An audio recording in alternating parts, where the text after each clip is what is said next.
Today, everybody, we have 10 YouTubers who messed with the wrong people, starting with YouTuber Rosanna Pansino, who tried canceling Mr. Beast but ended up getting canceled herself. You see, back in October 2023, the internet turned on Pansino after she accused Mr. Beast of unfairly editing her in one of his videos. As we all know, Mr. Beast, aka Jimmy Donaldson, has had several massive challenges as part of his Creator Games events. Now, one was a stadium-wide game of hide-and-seek, featuring 10 of YouTube's biggest creators, titled Extreme $1 Million Hide-and-Seek. Now, Rosanna, with 14.5 million subs, was amongst the contestants. She's best known for her lifestyle content covering baking and trying on costumes. And in that Mr. Beast video, Rosanna was eliminated early on, but she claimed she performed way better than was portrayed. October 27, 2023, Pansino posted a now deleted statement to X, where she claimed she actually came in third, even though the video showed Logan Paul, Larray, and Zach King being the top three. She brought this up a day before on Trisha Paytas' podcast, but she said she was afraid to raise up the issue, given Mr. Beast's fan base can be quite toxic in defending him. Now, we all know Mr. Beast is the #1 YouTuber in the world and has the second most subscribed channel on the platform with 250 million subscribers. But for the first time, people were quick to assume that Mr. Beast's videos were faked and not authentic or real, especially after Pansino posted screenshots of her conversation with him where he was asking for her number so they could work things out.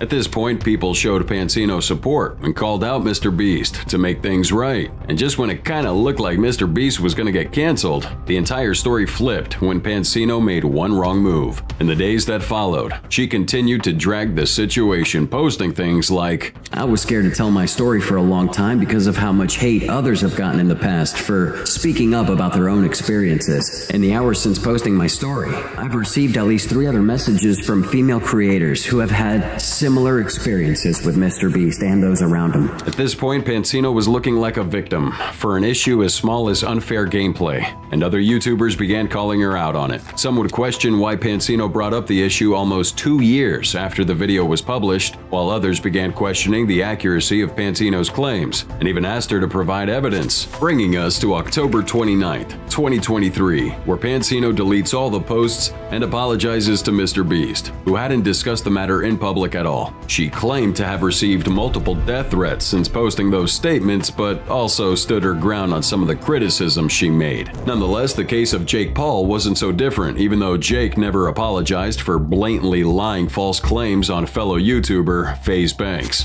Back in August 2017, Jake Paul posted a YouTube video titled "My Assistant Was Assaulted," where he and members of the music group Team 10 accused Alyssa Violet's new boyfriend, FaZe Banks, of assaulting Jake's assistant, Meg, at a club in LA called Warwick. Now, for context, Alyssa Violet is Jake Paul's ex-girlfriend who was also rumored to have hooked up with his brother Logan, and in the video Jake posted, he accused Alyssa's new boyfriend, FaZe Banks, of assaulting his assistant Meg when she was on her way to use the bathroom in said club. Jake claimed that FaZe clotheslined Meg, dragged her, attempted to kiss her, and left a bruise on her neck. And due to his record of stirring up drama on the platform, Jake claimed that he wasn't bringing up these allegations to start drama, but to actually draw people's attention to an important issue of assault. And being so important, it didn't take long for FaZe to respond with a video titled "My Girlfriend Was Assaulted."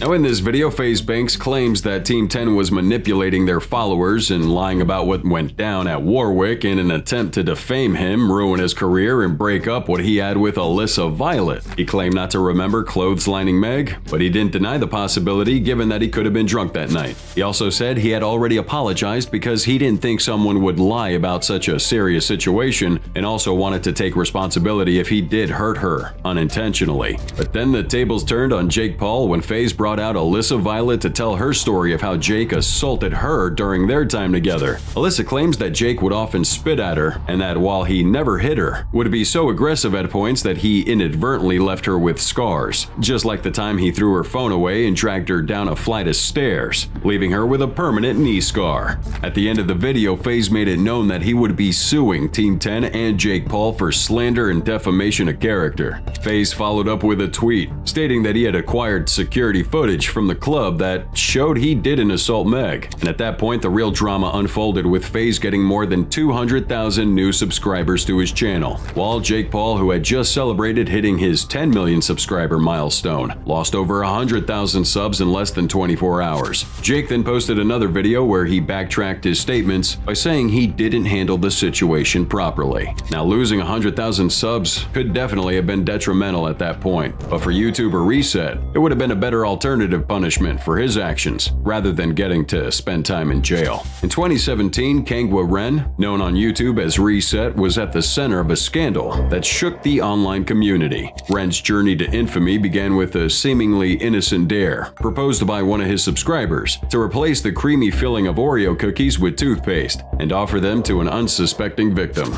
Ren foolishly accepted that dare, but little did he know it was about to change his life for the worse. At the time of the incident, Ren had amassed a considerable following on his channel Reset, making him one of the most recognizable personalities in both Spain and Latin America. With over 1.1 million subscribers and just 50 videos posted, Ren had established himself as a big name in the YouTube community. Despite being from China, Ren had made Spain his home, residing in the vibrant city of Barcelona with his family. Now, to carry out his depraved prank, he found a Romanian man who lived on the streets and handed him the cookies along with a $20 note. After biting the biscuit, the man vomited its content, with Ren catching it all on video. He went on to upload that video to the channel, but the replies weren't exactly what he'd hoped they'd be. The video caused uproar, with Ren receiving multiple backlash for how stupid it was. Like, what was he expecting poisoning the homeless? And in turn, Reset would take down this video and upload a supposed apology video, where he acknowledges his actions went too far, but still went ahead to make fun of the man by saying the toothpaste inside the cookies must have helped him clean his teeth, since he might have not done that while living on the street. I mean, okay, great apology video, and you can bet that this would spark more outrage, making YouTube take it down within a week. Ren would seek out this homeless man, but meet his daughter instead. He gave her 300 euros in persuasion not to take legal action. Unfortunately for him, though, it was too late. Reset was subsequently arrested and convicted of violating the moral integrity of the homeless man. He was handed 15 months and ordered to pay $22,300 in moral damages. A judge in Barcelona also banned Kangwa Ren from having any social media accounts for the next 5 years. But as deserving as that may sound, no records show that Reset actually served that jail time. A Spanish law tends to suspend short prison sentences for first-time offenders. And speaking of laws, FaZe K and a few other dudes took the law into their own hands by beating the living daylight out of fellow YouTuber Rage Stu for trespassing. You see, back in August 2017, YouTuber Rage Stu filmed a live stream of himself literally breaking the law and low-key bragging about it by trespassing on a private property, with the goal of breaking into YouTuber RiceGum's house. Now, keep in mind that Rage Stu already broke into Jake Paul's Team 10 house earlier that year, but maybe since Paul didn't really do much about it, he tried going at it again for views. However, this time things didn't go quite the way he wanted. So this man would open the gates and actually jump onto the property, and soon FaZe K and a few other people would approach Rage Stu and ask what the heck he was doing. Some kind of scuffle broke out, though we couldn't see anything on camera, and Rage Stu was ultimately apprehended and beaten up. He managed to escape, and it took a freaking police chopper to find and arrest him after cops were called on him. Now, let's be honest, this should have been an open and shut case, right? Wrong. Rage Stu shared pics of his bruises online and alleged that FaZe K and his people beat him up and stole stuff from him. FaZe K would then make a video explaining what really went down and how he didn't lay a finger on Rage Stu. That story's a hard one to decipher, but the case of Sneeko didn't really need convincing. How do you go from being one of the most loved YouTubers out there to being permanently banned from the platform and getting hate from everybody around the world? Well, let's ask Sneeko. You see, way back during his days on YouTube, Sneeko was really active in the gaming community before he switched to commentary with his popular series known as Internet Rant. He would eventually get into motivational content with many different topics relating to life. And at that time, his most famous video was "Would You Say the N-Word for $1?", where he went around the street doing this interview with random strangers and asking them if they would say that N-word for $1. However, after achieving a good level of success with that video, Sneeko went on to create a second channel where he aired his controversial opinions. On this channel, Sneeko expressed his opposing views on subjects such as feminism and beliefs perceived as woke. He also supported conspiracy theories, heavily inspired by controversial figures like Andrew Tate and Kanye Ye West, and they both led to his channels getting banned from YouTube, even though his first channel hadn't really received any strikes. Now, one of his most notable controversies arose when he voiced support for the French film Cuties, which prominently depicted young twerking sexual situations. Despite Sneako's insistence that this movie wasn't sexualizing girls, the majority of social media disagreed. His stance on the matter even managed to draw some backlash from Beast, indicating just how much out of touch he was. This man needed a reality check, and it turned out UFC middleweight champion Sean Strickland was going to be the man to deliver it. They met each other up in Las Vegas at this event where Sneako volunteered to spar with Strickland the following day. Now, this was supposed to be a sparring session, but it looked like an actual fight. Despite all the white towels being thrown in signaling to stop, Strickland pressed on with his attacks. Initially, he seemed to toy with Sneako, making patronizing remarks about the influencer's toughness. But when that initial grace period was over, Strickland unleashed a relentless assault, using diverse combat skills to inflict significant damage on Sneako. Their confrontation was captured in its entirety on Sneako's Rumble channel, garnering widespread attention to YouTube. The comment section exploded with praises for Strickland, applauding him for putting Sneako in his place. But unlike Sneako, who dared to enter the cage with a UFC fighter, YouTuber Catch Me Killer wouldn't mess with a fellow YouTuber or a fighter. He messed with the cops. February 2009, Andrew Scott Haley, aka Catch Me Killer, posted a video on YouTube in which he claimed to have killed 16 people, one of whom was a former South Georgia beauty queen who had been missing since 2005. In this elaborate hoax, he distorted his voice and face and played the part of a serial killer, giving clues in a purported attempt to have the public catch him. And even more disturbingly, he referenced real-life disappearances of young girls and claimed to have information and graphic details about what really happened to him. For context, Haley was just a 26-year-old roofer at the time with a hunch for fame. And at the end of this bizarre YouTube video, he posted, "Who is she? What does she do?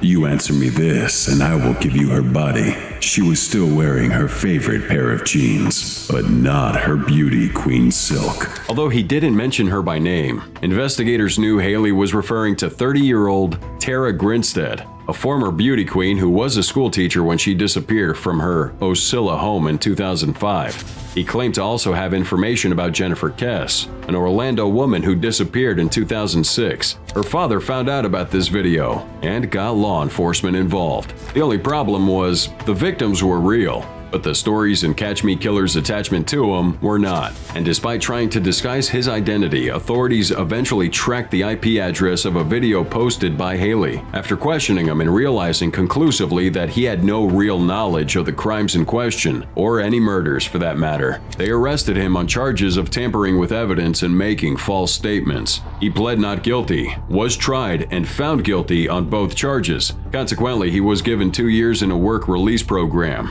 even though his lawyer insisted his actions were creepy but not criminal. However, after he got out, Haley challenged his initial charge of making false statements. He insisted the charge didn't apply to him because the law doesn't distinguish between a false statement and a fraudulent one, and that, while he admitted the video was wrong, he believed his First Amendment right to free speech was trampled during his trial. He would further argue that he never made any false statements directly to authorities because once they tracked him down, he admitted in full that his video was just part of a game. But to counter his ridiculous claims, one spokesperson for law enforcement said, "You make these kind of statements and we can't ignore them. We spent a lot of agent hours tracking all this down. It distracted agents from following substantial leads." Eventually, the Georgia Supreme Court did in fact agree that there was no evidence Haley directly tampered with any criminal evidence, but they upheld the false statements charge. And speaking of evidence, YouTuber Keemster didn't seek any of it before blaming and putting to shame an innocent man he believed to be a pedophile. In turn, though, he did face the consequences. For those unfamiliar here, Keemster, real name Daniel Keem, was the host of Drama Alert, an entertainment and gossip show covering happenings in the video game and YouTube community. Keemster would get famous trolling Halo 3 players in a game match that went viral. And when I say viral, I'm talking about 2009 standards. From there, though, Keemster became a divisive figure on YouTube. He would encourage his viewers to write racial slurs in his comments, proclaim that he hated his fan base, and even inspired YouTubers to make videos compiling his rudest, meanest moments. This man was hated, but the success of his channel was proof that there was a market for this type of news, and his worst moment was arguably the time he accused an innocent man of pedophilia. We take you to January 2016, where Keem discovers that a man named John Phillips had been suspected of pedophilia and had targeted a minor via the online video game RuneScape. In a confusing act of unqualified journalism, Keem declared that he had found the man on Twitch, a 62-year-old going by the name Toby, and what ensued would be hysteria to find this man and expose him, with Keem even declaring on air that Toby was the alleged pedophile. However, he was entirely wrong. The real John Phillips had already been arrested and was serving his sentence. Now, the backlash against Keem was immense, and his apology video was nowhere near enough to soften the blow of what he'd done to an innocent man. I mean, this was a man in his 60s. We can only imagine the amount of shame he must have felt within. This would push big YouTubers, mostly in the video game scene, to either troll Keemster or speak up about his kind of content. And these YouTubers would include PewDiePie, iDubbbz, Leafy is Here, Pyrocynical, Jack Films, and Grade A Under A, who would start a petition to get Keemster canceled. Now, their petition went so viral that Keemster had to take about 2 weeks off of hosting his own show. And during that period, thousands upon thousands of people unsubscribed from Drama Alert. And maybe it was unfair for the community to ask Keemster to behave like a professional journalist when he clearly wasn't one, and expressed no desire to even be one. Maybe same way controversial to YouTuber Jeffree Star, who expressed his dislike for Kim Kardashian's makeup swatches and got bashed by her fans. Jeffree has been embroiled in controversy with the Kardashians many times, from his on and off relationship with Kylie's makeup brand to his public dispute with Kim Kardashian and rumors of a relationship with Kanye West. You see, way back in 2017, Jeffree met up with Kim at her beauty brand's launch party, and he uploaded a photo with her to his Instagram. Everyone assumed that they were cool, especially when he posted a positive YouTube review of Kim's products the next day. In that review, he said he met Kim at her home and the launch party to learn about the products. He expressed admiration for Kim and her entrepreneurial spirit. However, just 2 months later, this supposed love for Kim vanished. August 15th, 2017, Kim Kardashian takes to Instagram with swatches of her new powder contour kit. At the time, many of her fans and even makeup artists teased her about the splotchy line she drew across her arm. It wasn't anything serious, but Jeffree Star used the opportunity to, do his thing. In a now deleted tweet, Star shared a screenshot of Kim's Instagram story and wrote, Kim, what's going on with those new swatches? Looks like chalk. The single tweet got Star more backlash than he probably had ever received throughout his life. And here's the thing. At first, Kim seemed to take his comment in good faith and even asked her fans on Instagram and Snapchat to stop sending Star hate comments for calling her out. She said, and I quote, I see that my fans are totally hating on someone like Jeffree Star for being honest about my struggle swatches. But because of his remarks, I'm learning from the best, like from Mario, how to swatch properly. And I see you being so petty, bringing up things in his past where he was negative, but he's also apologized for those things. I get it's a serious deal if you say racial things, but I do believe in people changing and people that apologize. I will give them the benefit of the doubt and accept that people change and move on.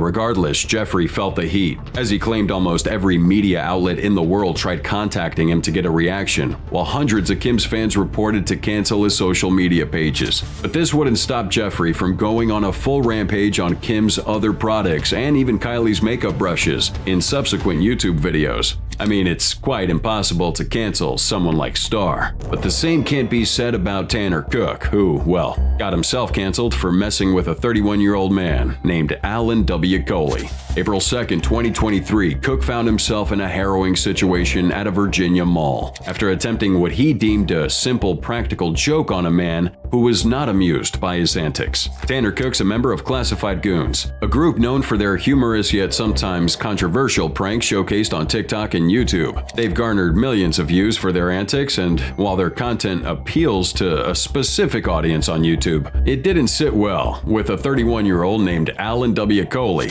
The ill-fated prank involved Cook using Google Translate to convey the phrase, "I think you smell," to Coley, who was simply picking up a DoorDash order at the mall. Now, despite Coley's repeated requests for Cook to leave him alone and even swatting the phone away, Cook persisted in his close proximity, prompting Coley to draw out his gun and shoot this guy in the abs. Swiftly after, witnesses alerted authorities, leading to Coley's arrest merely 3 minutes later. Cook was rushed to the hospital for emergency surgery, and to his luck, he survived. An investigation would show that this wasn't Cook's first instance of seemingly harassing individuals for prank content. Cook's online presence featured videos of him simulating vomiting on ride-sharing drivers and even trespassing behind fast food restaurant counters. Meanwhile, it was discovered that Coley had a prior encounter with the law back in 2012, when he was charged with assault and battery for allegedly striking his father during a minor altercation. However, the case was dismissed and settled out of court.